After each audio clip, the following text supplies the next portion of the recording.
Ukraine സംഘർഷം ഒരു പ്രാദേശിക അതിർത്തി തർക്കത്തിന്റെ പരിധിയിൽ ഒരുങ്ങുന്നതിന് പകരം റഷ്യയും നാറ്റോയും തമ്മിലുള്ള നേരിട്ടുള്ള ഏറ്റുമുട്ടലിലേക്ക് നീങ്ങാനുള്ള അപകടകരമായ ഘട്ടത്തിലാണ് ഇപ്പോൾ എത്തി നിൽക്കുന്നത്.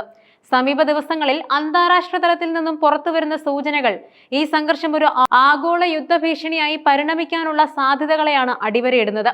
അമേരിക്കൻ വൈസ് പ്രസിഡന്റ് JD വാൻസിന്റെ വെളിപ്പെടുത്തലുകൾ ഈ വിഷയത്തിലെ ഏറ്റവും പുതിയതും അതീവ ഗുരുതരവുമായ വഴിത്തിരിവാണ്.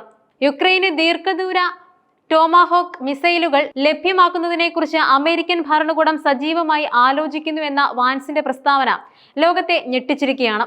പാശ്ചാത്യ ശക്തികൾ റഷ്യൻ പക്ഷത്തുണ്ടാക്കുന്ന പ്രകോപനങ്ങളുടെ ഏറ്റവും പുതിയതും ഒരുപക്ഷെ ഏറ്റവും വിനാശകരവുമായ ഘട്ടമാണിത്.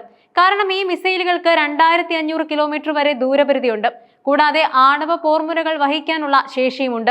ഈ വസ്തുത നിലവിലെ സാഹചര്യത്തിന്റെ ഭീകരതയെ ലഘൂകരിക്കാൻ കഴിയാത്തത്ര വലുതാണ്.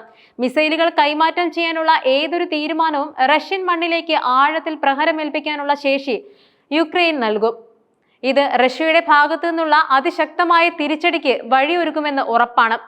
ടോമാഹോക്ക് മിസൈലുകൾ യുക്രൈന് നൽകുന്നതിനെക്കുറിച്ചുള്ള ചർച്ചകൾ ആരംഭിക്കുന്നത് അമേരിക്കൻ ഭരണകൂടത്തിന്റെ പുതിയ നിലപാടിലാണ്.